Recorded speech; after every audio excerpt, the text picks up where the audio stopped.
It was a late autumn afternoon in the 1600s, a decade before the war, on the rolling hills of South Kingstown.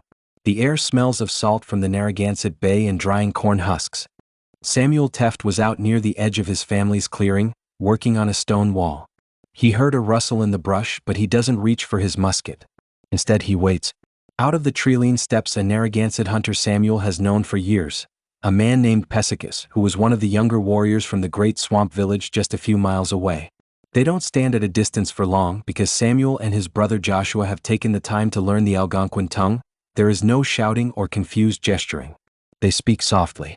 The hunter has a surplus of venison and beaver pelts. Samuel has iron fishhooks and a bushel of English peas. They sit together on the half-finished wall. This was the middle ground of Rhode Island. For a few hours, the world isn't divided into colonist and native. They are just two neighbors talking about the weather and the migration of the deer.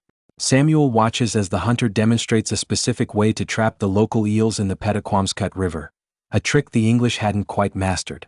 In return, Samuel shows him how the English sharpens their metal tools. There is a genuine curiosity there.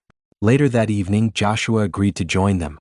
Unlike the rigid Puritans in Massachusetts who looked at the Narragansett with fear or judgment, the Teft boys are comfortable. They likely shared a meal of nasamp, a thick corn porridge, seasoned with dried berries. The most telling part of their getting along was the trust. The Narragansett allowed the Tefts to build their homes deep within their ancestral lands, far from the safety of the bigger forts in Newport.